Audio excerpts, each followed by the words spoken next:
তোলামূল 2020 পয়লা December শ্যামবাজারে ট্যাবলার বাড়িতে প্রশান্ত কিশোর, মমতা ব্যানার্জির ভাইপো অভিষেক ব্যানার্জি, সৌগত রায় সুদীপ ব্যানার্জি আর সৌগত রায় লাউড স্পিকারে মমতা ব্যানার্জি পাটা ধরতে শুধু বাকি রাখেনি তৃণমূলে থাকার জন্য।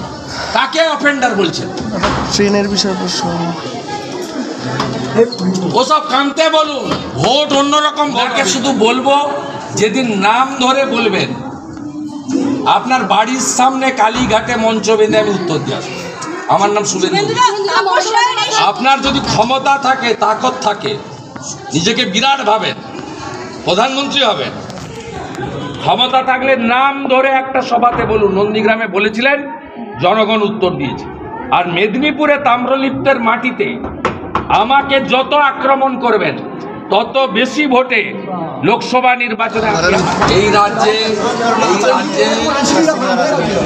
যে কয়েকজন বিশিষ্ট নেতৃত্ব দীর্ঘদিন ধরে রাজনীতির সঙ্গে যুক্ত আছেন, তাদের মধ্যে মাননীয় তাপস রায় অন্যতম ও বিধানসভাতেও সুবক্তা ছিলেন। এবারে তাপস রায় রাজনৈতিক দলে যুক্ত হবেন কিনা, কোন দলে যেতে চান, সেই বিষয়ে কোনো সুনির্দিষ্ট প্রস্তাব আমার কাছে আমাদের কাছে আসে। আমাদের কাছে এলে ভারতীয় জনতা পার্টির কিছু নিজস্ব নিয়ম নীতি রয়েছে। আমরা প্রথমেই উত্তর কলকাতা জেলা বিজেপির মতামত চাইব এবং উত্তর কলকাতা জেলা বিজেপির মতামত যদি পজিটিভ হয়, আমরা আমাদের এখানে একটি টিম আছে, আমি এবং রাজ্য সভাপতি সেই টিমের সঙ্গে আলোচনা করে আমরা কেন্দ্রীয় পর্যবেক্ষকের অনুমোদন নিয়ে আমরা জানিয়ে দেব। কিন্তু একটা কথা আমি বলতে পারি, রাজনৈতিক ময়দানে ভুল ত্রুটি অনেক কিছু থাকতে পারে, কিন্তু তাপস রায় এই রাজ্যের একজন বিশিষ্ট নেতৃত্ব এবং তিনি একটা সময় মন্ত্রী ছিলেন, 4-5 বার এমএলএ হয়েছেন, কলকাতা কর্পোরেশনের কাউন্সিলর এবং এমএমআইসি ছিলেন এবং বর্তমানেও তিনি ব্যারাকপুর সাংগঠনিক জেলা তৃণমূল কংগ্রেসের সভাপতির দায়িত্বে আছেন এবং তৃণমূল প্রতিষ্ঠা হওয়ার অনেক আগে থেকে তিনি ছাত্র রাজনীতি থেকে, ছাত্র পরিষদের তৎকালীন সভাপতি থেকে কয়েক দশক রাজনীতি করেছেন। তাই আমি তার এই চোরেদের পার্টি থেকে পদত্যাগ, এই ব্যবস্থার বিরুদ্ধে পরিবারতন্ত্র বা মালিকানা কোম্পানির মতো আচরণ, তার বিরুদ্ধে যে তিনি পদত্যাগ করেছেন তাকে স্বাগত জানাব এবং তিনি যে ভাষাতে আজকে সাংবাদিকদের কাছে এই রাজ্যের চোরেদের রানী মমতা ব্যানার্জিকে আক্রমণ করেছেন, এটাও মনে হয়েছে তিনি অত্যন্ত দৃঢ় পদক্ষেপ আগামী দিনে নিতে চান। বাকিটা রাজনৈতিক বিষয়, ওনার কাছ থেকে প্রস্তাব এলে উত্তর কলকাতা জেলা বিজেপিকে কনফিডেন্সে নিয়ে আমরা আমাদের সিদ্ধান্ত জানি। গোটা বিষয়টার পেছনে আপনাকে দায়ী করছেন এবং বলছেন কোট আনকোট মাথাকে ধরবো, মাথাকে যা উত্তর দেওয়ার আমি দেবো। কি বলবেন, এটা কি শুভেন্দু অধিকারীকে ভয়? মমতা বন্দ্যোপাধ্যায় আপনাকে নাম না করে বলেছেন মাথাকে ধরবো, গদ্দারকে ধরবো এবং যা উত্তর দেওয়ার মানুষই দেবে। এই দুটো তো আমার ক্ষেত্রে প্রযোজ্য নয়, কারণ ভারতীয় জনতা পার্টির বর্তমান মাথার নাম হচ্ছে নরেন্দ্র দামোদর দাস মোদী। আমি মাথা নিজে সেলফ ডিক্লেয়ার করতে পারি না, এক নম্বর। আর দ্বিতীয় হচ্ছে গদ্দার যদি বলেন, গদ্দারটা তো উনি সবচেয়ে বেশি। রাজীব গান্ধী পরিচয় দিয়েছিলেন, রাজীব গান্ধীকে ছুরি মেরেছেন। অটল বিহারী বাজপেয়ী আশ্রয় দিয়েছিলেন, অটল বিহারী বাজপেয়ীকে বিশ্বাসঘাতকতা করেছেন।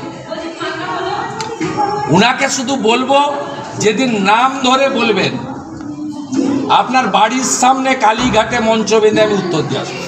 আমার নাম শুভেন্দু।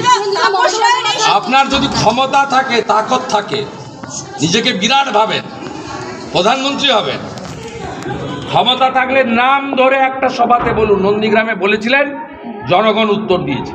আর মেদিনীপুরে তাম্রলিপ্তের মাটিতে আমাকে যত আক্রমণ করবেন তত বেশি ভোটে লোকসভা নির্বাচনে আপনি হারবেন।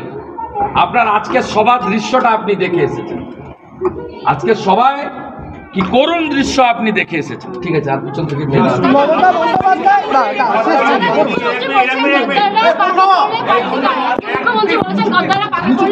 তাপস রায়কে বলে থাকতে পারে আমাকে। আর তাপস রায়কে কি আক্রমণ শুরু হয়ে গেছে? পার্টি মিটিং এ আজকে ওরা তৃণমূল কংগ্রেস থেকে ইলেকশনের ফুল বেঞ্চকে বলেছে Suvendu Adhikari is a natural ঘুমটা পাকালে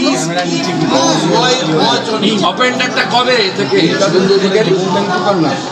অপেন্ডেন্টটা 2020 ডিসেম্বরের পর থেকে। এই তোলামূল 2020 পয়লা ডিসেম্বর শ্যামবাজারের ট্যাবলার বাড়িতে প্রশান্ত কিশোর, মমতা ব্যানার্জির ভাইপো অভিষেক ব্যানার্জি, সৌগতা রায়, সুদীপ ব্যানার্জি আর সৌগতা রায় লাউড স্পিকারে মমতা ব্যানার্জি পাটা ধরতে শুধু বাকি রাখেনি তৃণমূলে থাকার জন্য। তাকে অফেন্ডার বলছেন। ট্রেনের বিষয়ে প্রশ্ন। ওসব কানতে বলুন, ভোট অন্যরকম ভোট হবে এবারে। দাদা দাদা ওর কথা কেউ শুনবে না। আর বিজেপি যেন কেন্দ্রকে প্রেসারাইজ না করে। বিজেপির কেন্দ্র বাহিনী প্রসার করার দরকার নেই। ওনাদের পাড়ায় পাড়ায় শাহজাহান আছে, আর কেন্দ্রীয় বাহিনীর দায়িত্ব এই শাহজাহানদেরকে ঘরে গর্তে ঢুকিয়ে ভোট করা। দাদা প্রধান বিজেপির কিচ্ছু করতে হবে না। দাদা প্রধানমন্ত্রী মেট্রো অভিজিৎ গঙ্গোপাধ্যায়ের ব্যাপারে আমি কাল ক্লিয়ার করেছি।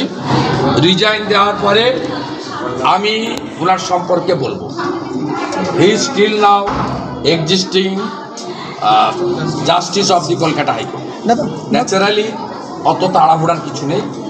আমি কাল বিকেলে দাদা একটাই প্রশ্ন, প্রধানমন্ত্রী আসছেন মেট্রো প্রকল্প উদ্বোধন করতে, মমতা বন্দ্যোপাধ্যায় বলছেন আমাদের টাকা দিয়ে সবকিছু করছি, কেউ এসে ফিতা কেটে নিজের নামে ও সবকিছু। কি টাকা দিয়েছে?